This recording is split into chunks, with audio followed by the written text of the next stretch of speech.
After reporting on breast cancer for more than 3 decades now, I joined thousands of women and men, it happens to men too, fighting against this potentially deadly disease. You've noticed that I've lost some weight and I hadn't felt this good in such a long time. But looks can be deceiving. I have bilateral breast cancer. We went to cocktails together. The first chemo cocktail lasted 9 hours. During that happy hour, Nancy Keene with Albertsons decided to donate $50,000 to the fight against breast cancer. We joined forces with the El Paso Community Foundation, and a couple of days later, the Bradley family, who owns KVIA, the hospitals of Providence, and our community added another $100,000 to create the Stand with Estela Fund. We took families to a pumpkin patch picnic so they would cultivate their relationship because cancer affects more than just the patients. You were there when I completed 6 rounds of chemo. This is my workout wig. We learned the importance of pre-op workouts. We did physical therapy together to highlight the importance of regaining strength. And we came together as a community with our colors run together. Sometimes you can build. I showed you how the doctor filled the expanders after my double mastectomy and to prepare for the implants. You know, it's too hot outside. You embraced my cancer curls. It's been quite a journey, but in that fight, we've raised more money through the fund, and more than $90,000 has been distributed to cancer patients through the Rio Grande Cancer Foundation, including donating mastectomy garments when patients leave the hospital.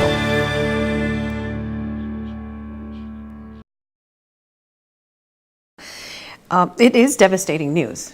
The C word is a death sentence for a lot of people. Almost 5 months have passed since Estela Casas was diagnosed with bilateral breast cancer and shared the news with her family, friends, and viewers. Who will be with me on this cancer journey.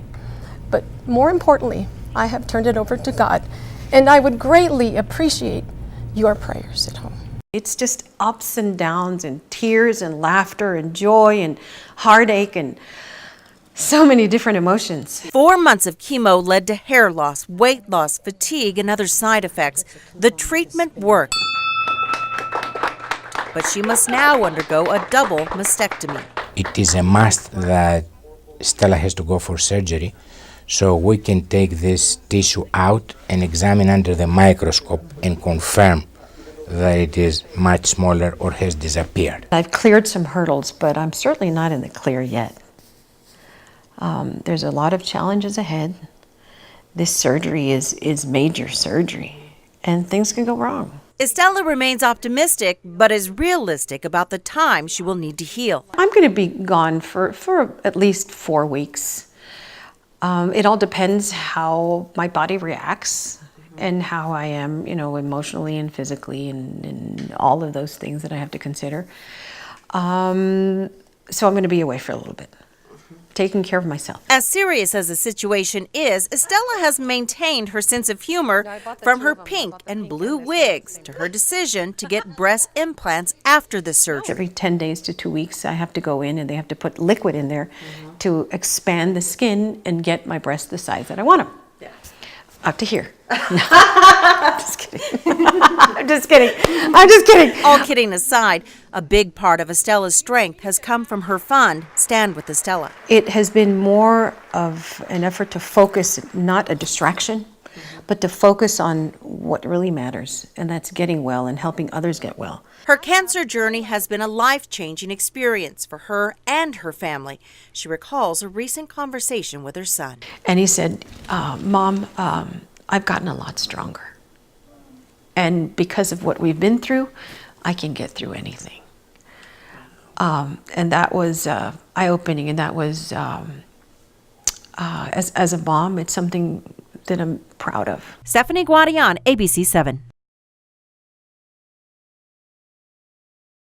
Okay, this is my first physical therapy session. I'm excited, but I'm a little nervous. Everything's cool. Okay. Have a seat. Okay. So today is an assessment of day 1 of physical therapy. We want to know how well your chest wall has done. We want to assess your pain, your range of motion, your strength of your arms, so that you have full function and use of your upper body, because we don't want to have a couple of occurrences that could happen should we not be on top of it. Wearing stuff like this, taking it off is a little harder. Well, my shoulders are okay. My arms, they hurt a little bit right here. Okay. They're a little strained right here. On both sides? On both sides. If you don't move your arm because you're guarding, then you can get a frozen shoulder. You're at risk of getting lymphedema because you had some lymph nodes removed, and so we want to make sure that the girth of your arm is symmetrical and that we don't see swelling. Breathe. Okay, breathe. Okay, smile. And then slowly slide it down and walk away. We prepared you before by prehabbing you. We get you where you need to be, and then we're going to be giving you homework every time you come, so you'll be working on things at home. Okay. And then back down. There you go. So just like that. Let's do 2 more. And then just remember to keep breathing through this and relax the arm. You should feel a little bit of tension, but not to where you're going through the pain. You're doing fantastic. Wow, that's good. That's good. Burn some calories. Exactly.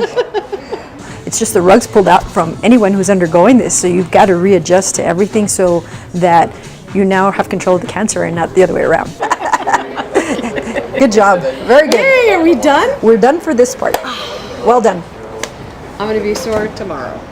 But this feels great to be back in a gym.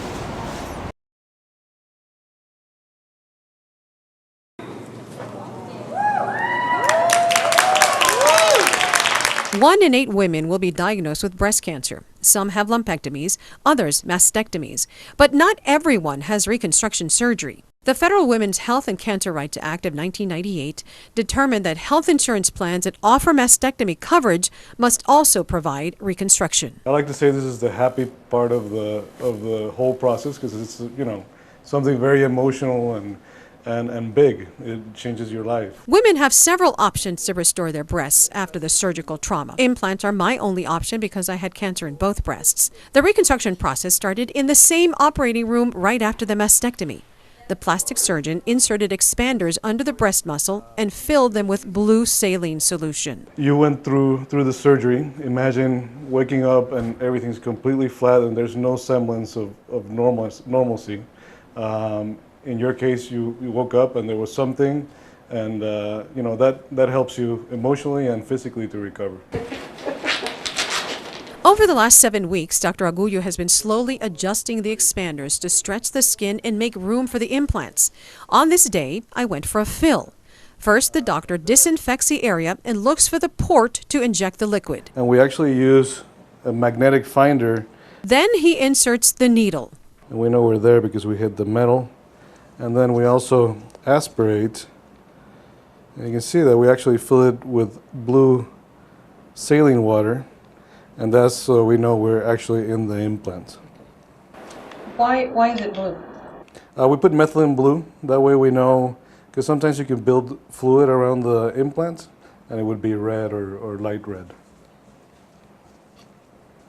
This is what is inside my chest cavity, including this, which is a kind of like a permanent bra. It holds the muscle and the expander.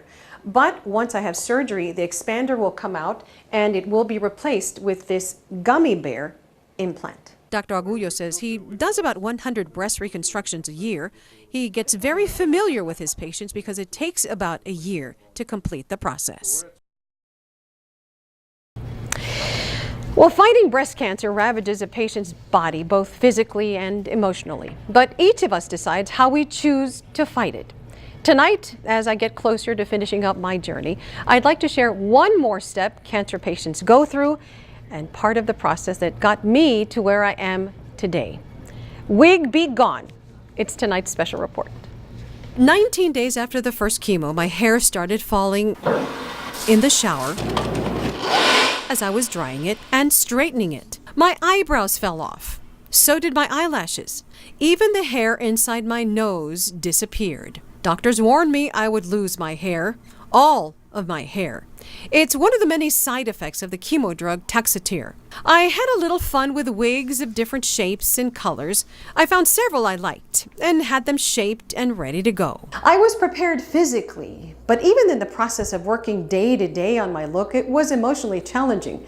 It was hard to look in the mirror and not recognize myself. It was time to transition into a wig. The day I was honored as one of UTEP's Gold Nuggets was the first day I slipped one on. Along with the wigs, I penciled in the eyebrows and brushed them, glued on eyelashes, and suffered bloody and runny noses. It was a constant reminder of the side effects of the chemo drugs. Taxotere causes temporary hair loss, vomiting, nausea, loss of appetite, weakness, and muscle and joint pain. Some cancer warriors go for the natural look, a sign of strength and beauty in and of itself. My hair started to grow a month after my last chemo session. My son gave me a buzz cut right before the mastectomy, hoping the hair would grow evenly. It doesn't. I learned hair grows more rapidly in some parts of the scalp. 6 months post-chemo, my hair is long enough that I've started leaving the wigs on Daniela and Stelita and Scarlett. And I am now embracing my new and curly hair. Thank you all for your prayers. My journey is not over. I had a Herceptin treatment today, this afternoon, and I have 4 more to go.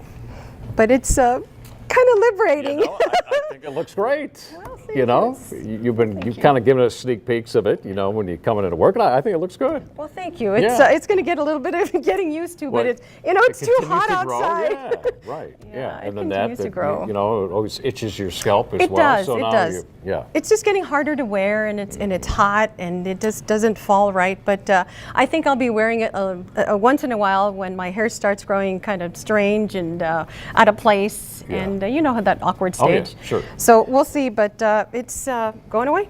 Well, I think it looks good. Well, thank you. And thanks for sharing your story and raising all this money for the community. It's not for Estela. No. It's for the community. No. So everybody who is going through this. So we thank you for that. It's for the families who are having trouble, you know, paying their electric bill or buying a wig and stuff like that. So right, yeah. yes. Well, that's good. If you want to donate, go to standwithestela.com. Okay, great. And we got weather coming up after this. Yes, we do.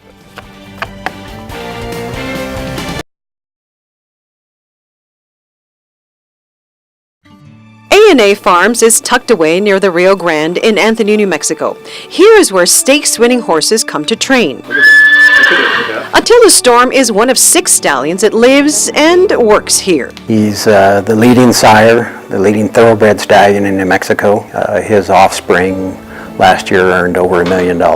And this bay horse with a pink nose and 2 white socks is one of his offsprings. He's wearing his name proudly on his reins. My goodness gracious. Stell's Bold Journey. You are beautiful. And smart. He's an athlete. You can just look at his body. He's athletic.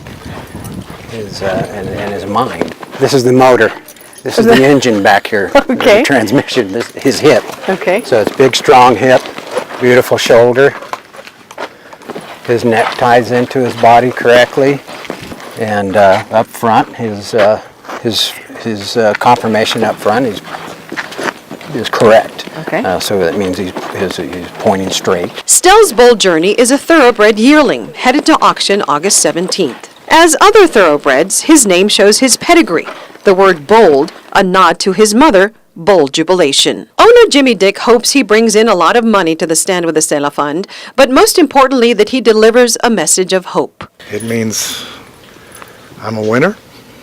I'm going to get through it no matter what, and I'm going to be in the winner's circle. Stell's Bold Journey, just like you. Your message. You've made it. Cancer-free so far. Stell's Bold Journey and 24 other horses from A&A Farms will be traveling to Ruidoso Downs to strut their stuff. They hope their new owner will help them reach their potential and take them to the Belmont Stakes. Okay, little boy, you're going to have a great sail and a great ride up to Ruidoso, okay? There you go. Oh, there you go. Yes, you kissed me back. Okay, Godspeed.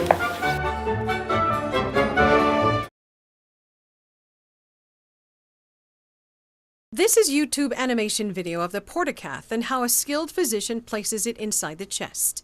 I got mine September 11th, 2017.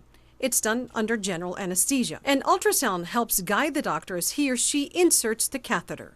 basically, I have a catheter in the vena cava, which is connected to the heart. Correct. And the reason for that is you want to avert the chemotherapy, and your heart does its normal function, which is pumping blood into the rest of the body, so it distributes the chemotherapy to all your body. This is the portacath right under my skin. You can see it right here. It protrudes just a little bit, and it's been in there for 15 months. 6 chemotherapy treatments, 12 immunotherapy treatments, and today it's coming out. It's going to be a little bloody, so you've been warned. What we're going to do is locate where the axis portion of the catheter is, which is a little bubble, plastic bubble. It gets implanted underneath the skin, and remove the tying stitches. Thank God you've went through your treatment. You have no evidence of disease, and that's why we're moving it today. Well, let's do this. Absolutely. Godspeed. All right. We'll do it.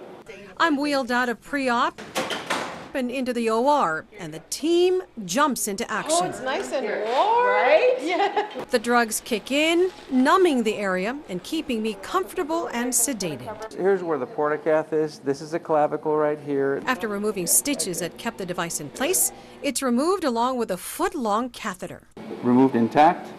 The doctor stitches up the wound and places a special tape and antibiotic ointment. And she's going to wake up right away. The procedure took 12 minutes and marks another milestone in the fight against breast cancer.